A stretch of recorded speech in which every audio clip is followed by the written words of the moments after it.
요 며칠 사이에 휴대폰에서 연신 안전 안내 문자가 계속 옵니다. 지난 주일에 한 번 오더니 수요일에는 네 번이 문자가 떴고 어제도 두 번이나 이렇게 한파 경보가 전송되어 왔죠. 그래서 그런지 더 춥다는 느낌이 듭니다. 작년 5월 봉화군 기독교 연합회에서 주최했던 예향 음악회에 이 음악회를 참석하고 마치고 나올 때에 제가 마지막으로 임동호 목사님을 뵀는데 그대로 약 한 달 뒤에 목사님은 뇌출혈로 쓰러져서 강릉 아산병원으로 옮겨져서 응급수술을 받았지요.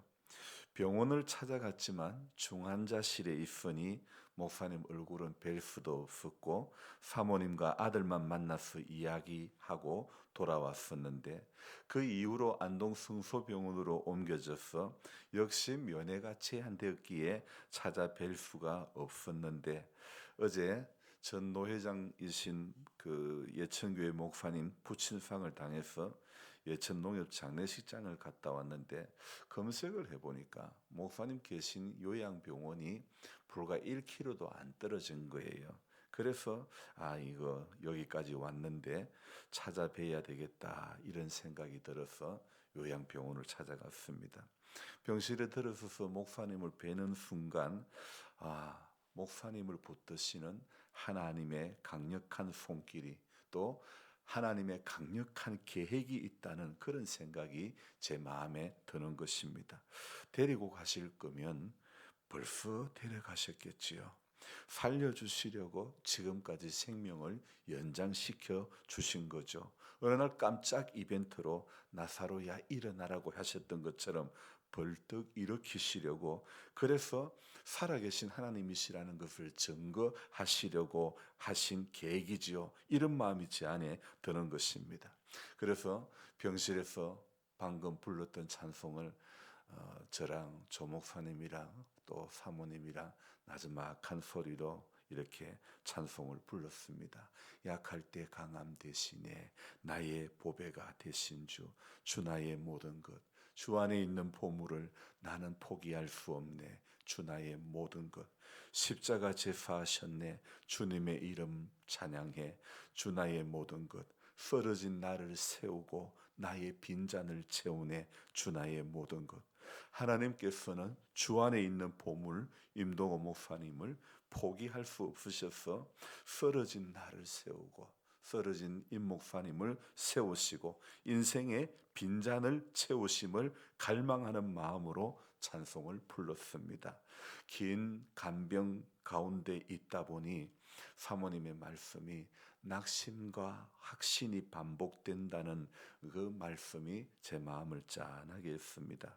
물론 그 말씀이 저는 다 이해가 되지는 않았지만 누구라도 긴 간호의 시간이 이 가운데 있다 보면 확신에 의심이 들기도 하고 하나님께서 목사님을 이렇게 세우실 거야 이런 확신 가운데도 있다가도 금방 또 낙심해서 열왕기상 18장에 엘리야의 모습이 있었다가도 19장에 낙심하는 엘리야의 모습이 사모님 가운데도 찾아오는 것입니다. 그래서 인간의 약한 마음을 틈타고 들어와서 우리 믿음을 흠집을 내기도 하는 것이죠. 하지만 여러분 일회용품이나 값싼 제품은 쉽게 망가지지만 이 명품은요 쉽게 망가지지가 않습니다.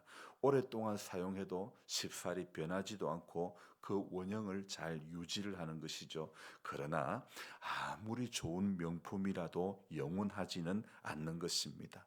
오랜 시간이 지나면 망개지거나 헤어지기 마련이지요. 하지만 아무리 오랜 시간이 흘러도 영원히 변하지 않는 것이 바로 하나님의 나라이며 또 하나님의 나라는 바로 이 성경 말씀, 하나님의 말씀이 하나님의 나라가 영원하다는 것을 우리에게 증명해 주고 있는 것입니다. 어제 새벽에 그날과 그때는 아무도 모르나니 하늘의 천사들도 아들도 모르고 누만 안다고요. 오직 아버지만 아시느니라. 그래서 바로 이 36절의 말씀에서 제가 이 말씀을 할 때 이런 이야기를 드리지 않았습니까? 이 말씀을 온전히 이해를 하려면 유대인들의 결혼 풍습을 알아야 된다. 결혼하면 바로 둘이 같이 사는 것이 아니라 먼저 약혼을 하고, 그리고 신부를 데리고 올 때에, 며느리감을 데려올 때에 그 데려오는 시기, 아들의 결혼하는 시기는 완전히 이제 며느리감이 집에 와서 살게 되는 것은 누구만 안다고요? 신랑 아버지만 안다. 그 이야기를 들었지 않습니까? 저도 생각해 봅니다. 임 목사님을 깨우시거나 데려가시는 것은 병원 의사의 손길도 아니고 간호사의 손길도 아니고 오직 하나님의 손길인 줄로 믿습니다.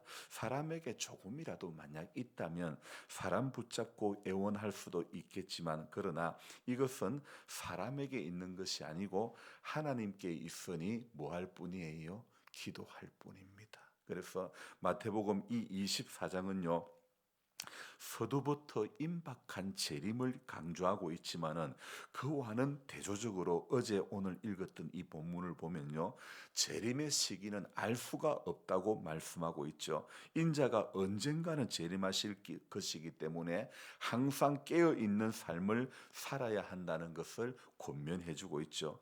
역사의 끝에 찾아오는 그날과 그때는 천사도 모르고 예수님도 모르고 성부 하나님 외에는 어떤 누구도 알 수 없음을 말씀하고 있지 않습니까? 하나님이신 그분이, 성자 예수님께서 재림의 시기를 본인이 스스로 제안을 하고 계시는 그런 모습이지 않습니까? 그래서 아들도 모르고 천사도 모르고 오직 아버지만 아신다고 말씀을 하시는 것이죠. 여러분, 우리나라만 해도요, 내가 재림 예수다 하는 사람이 얼마나 많은지 모릅니다. 아마 전 세계에서 내가 재림 예수라고 하는 사람이 우리나라가 제일 많을 것 같습니다.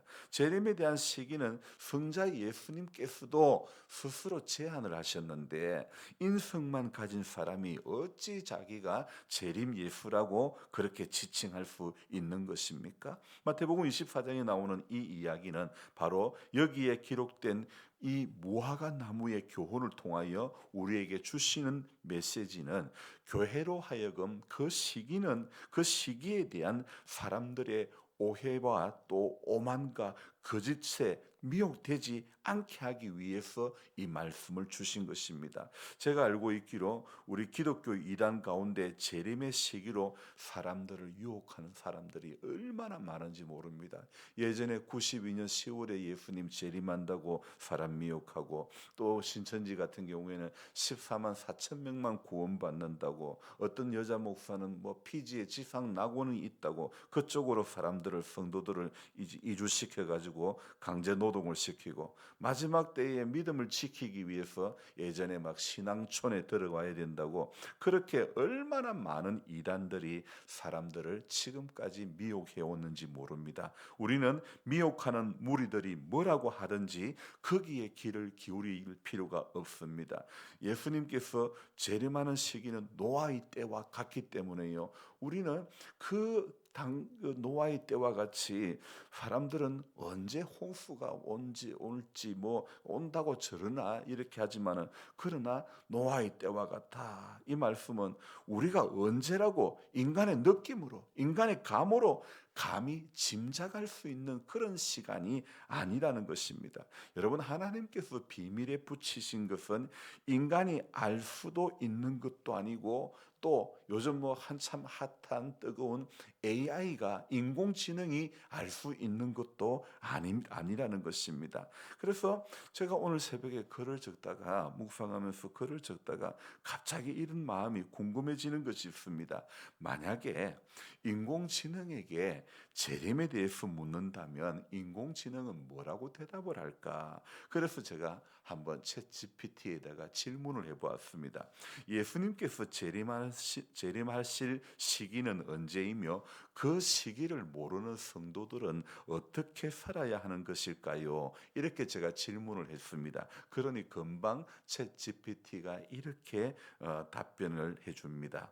예수님의 재림 시기는 언제인지 알 수는 없지만 성경은 그 시점이 예고 없이 다가올 수 있다고 경고하며 성도들이 어떻게 살아야 할지에 대해서 여러 가지 중요한 가르침을 줍니다. 그중 몇 가지 주요한 원칙은 다음과 같습니다. 그러면서 이렇게 다음을 또 읽어보니까 마태복음 24장 42절로 44절, 오늘 우리가 읽었던 이 말씀에 예수님은 재림에 대비하여 깨어 있으라. 오늘 42절에 그러므로 깨어 있으라 그랬죠. 그러므로 깨어 있으라. 너희가 그날과 그때를 알지 못하기 때문이다. 성도는 항상 준비된 마음과 그 삶을 살아야 된다. 그렇게 말합니다. 재림의 시점이 예고되지 않기 때문에 언제든지 그날을 맞이할 수 있도록 신앙을 지키며 살아야 합니다. 재림의 시점이 예고되지 않기 때문에 그래서 신앙을 지키며 살아야 된다 했고, 두 번째로는요, 충실한 청지기처럼 살아라고 오늘 45절부터 51절의 말씀을 가지고 그렇게 충실한 청지기처럼 살아라. 예수님은 충성스럽고 지혜로운 청지기의 비유를 통해 가지고 하나님이 맡기신 일을 성실히 수행하며 살아야 한다고 가르치셨습니다. 재림을 준비하는 삶은 주어진 사명을 충실히 수행하는 것입니다. 이거 지금 제가 적은 것이 아닙니다. 챗GPT가 이렇게 적어준 겁니다. 그래서 기도와 말씀의 생활을 통해 하나님의 뜻을 따르고 이웃을 사랑하며 교회의 사역에 헌신하는 것이 중요합니다. 그리고 세 번째는요, 마태복음 25장 31절부터 46절의 말씀을 가지고 사랑을 실천하라고 합니다. 예수님은 재림 때 심판 이야기를 하시면서 이웃을 사랑하는 삶이 중요함을 강조하셨습니다. 내가 배고팠을 때 너희가 먹을 것을 주었고 내가 목마를 때 마시게 해주었고 와 같이 선한 행동은 예수님을 섬기는 것이자 재림을 준비하는 중요한 태도입니다. 실제로 사랑과 나눔을 실천하는 삶이 재림을 기다리는 성도의 삶의 필수적입니다. 그리고 네 번째로는요, 베드로후서 3장 11절로 14절의 말씀을 통해 가지고 거룩하고 의로운 삶을 살아라, 그렇게 이야기합니다. 재림의 때가 가까운 것을 깨달은 성도는 어렵고 거룩한 삶을 살아야 합니다. 예수님의 재림이 심판과 구속의 날임을 기억하며 세상에서 불의와 죄를 멀리하고 하나님 앞에서 정결하고 거룩하게 살아가야 합니다. 끝까지. 그리고 또 마지막 다섯 번째는 히브리서 10장 36절부터 39절의 말씀을 가지고 끝까지 믿음을 지키라, 이런 주제로 말씀을 합니다. 예수님의 재림을 기다리는 성도는 인내와 믿음을 가지고 끝까지 신앙을 지켜야 합니다. 어려움과 시련이 있을지라도 믿음을 잃지 않고 끝까지 하나님의 약속을 신뢰하며 살아가야 합니다. 이와 같은 가르침을 바탕으로 예수님의 재림을 준비하는 성도는 항상 깨어 있고 사랑과 어려움을 실천하며 믿음을 끝까지 지키는 삶을 살아야 합니다. 바로 여기까지가 챗GPT 인공지능이 답해준 그런 내용이었습니다. 여러분, 그래서 제가 오늘 이 금방 설교문을 하나 이렇게 만들어내는 이 모습을 보면서, 근데 이 인공지능이 가르치고 있는 것이 어딘가? 결국은 인공지능이 제게 답변을 해주는 것이 어디를 가리키고 있는가를 생각을 해보았습니다. 무엇입니까? 바로 성경을 근거로 해서 말해주고 있는 것입니다. 그러니까 성경을 기반으로 해서 인공지능이 이 설명을 해주는 거죠. 말씀을 주시는 거죠. 오늘 꼭두 새벽 시간에 제가 깨닫는 것이 이것입니다. 결국 우리를 깨닫게 해주시는 것은 뭐라고요? 성경이구나. 성경 말씀이구나, 이것이었습니다. 최근에 나라가 혼란스러워서 저도 뉴스를 좀 많이 보게 되었는데요. 제가 내린 결론은 이것이었습니다. 뉴스를 많이 보았더니 나라가 혼란스러운 것이 아니라, 그게 문제가 아니라 내가 더 혼란스러워졌다는 것입니다. 여러분, 결국 제 안에 내려진 결론이 이겁니다. 오늘 42절에 그러므로 깨어 있어라, 이 말씀은 결국 성경의 귀를 기울이라, 또 그뿐 아니죠. 44절에 이름으로 너희도 준비하고 있으라. 생각하지 않은 때에 인자가 오리라. 또 43절에 도둑이 언제 집주인이 도둑이 어느 시간에 올 줄 알았더라면 깨어 있어 그 집을 뚫지 못하게 하였으리라. 결국 제가 오늘도 이 새벽 시간에 하나님의 말씀을 읽고 묵상을 하면서 느낀 결론이 이겁니다. 성경의 길을 좀 더 기울여야 되겠다. 그래서 1년 2독이 아니라 이거는 1년에 한 달에 한 독을 채 못한다면 10달에 12달에 10독은 해야 되겠다. 이런 마음이 어제 불현듯이 드는 거예요. 하나님의 말씀에 더 귀를 기울이자. 우리가 혼란스러울수록, 세상이 혼란스러울수록 인공지능이 결국은 예수님의 재림에 대해서 제가 묻고, 재림의 시기를 알지 못하는 성도는 어떻게 살아야 되는가 물어보았더니 모든 것이 인공지능이 성경을 근거로 답을 해주는 거예요. 여러분, 해답은, 인생의 해답은 성경, 하나님의 말씀. 세상은 다 변하지만은요, 그러나 변하지 않는 것은 하나님의 나라인 줄로 믿습니다. 영주의 한 요양병원이 명품 요양병원이라고 있었죠. 근데 그 병원 이름이 근래에 명품 회복병원으로 이름이 바뀌었더라고요. 저는 개인적으로 생각해 볼 때 병원 이름 참 잘 지었다. 명품 병원이다. 명품 회복병원. 정말 병원 이름을 기가 막히게 이렇게 지었다. 이런 생각을 해보았는데요. 여러분, 우리 믿음이 이 혼란한 시대에 명품 믿음이 되어져야 될 줄로 믿습니다. 명품 믿음이 되면 하나님께서 회복시켜 주실 줄로 믿습니다. 그렇게 6개월, 7개월째 누워있는 임 목사님을 바라보면서 제 마음에 그런 마음이 들었다 있지 않습니까? 하나님께서 데려가실 것 같으면 진작 데려가셨지. 살려주시려고, 깨워주시려고 하나님께서 이 생명을 이토록 붙들어 주시구나. 이것을 생각하면서 하나님의 강력한 손길이 여기에 있구나. 그러면서 제가 약할 때 강함 되시네. 나의 보배가 되신 주.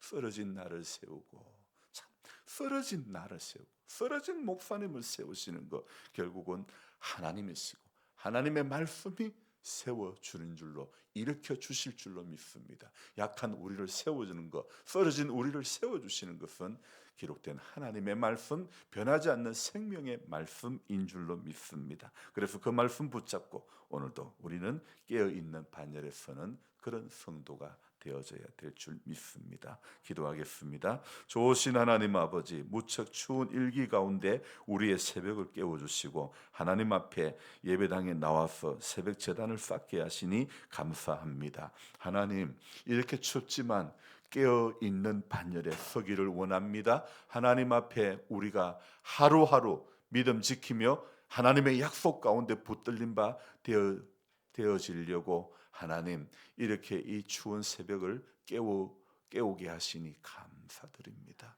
우리 하나님, 언제나 하나님, 성경이 뭐라고 이야기하고 있는가? 인공지능에게 물어보았더니 인공지능 역시 철저하게 성경을 기반으로 해서 답을 하고 있는 이 아침의 새벽의 내용을 보면서 인생은 성경이 기반이 되어야 흔들리지 않는 거구나.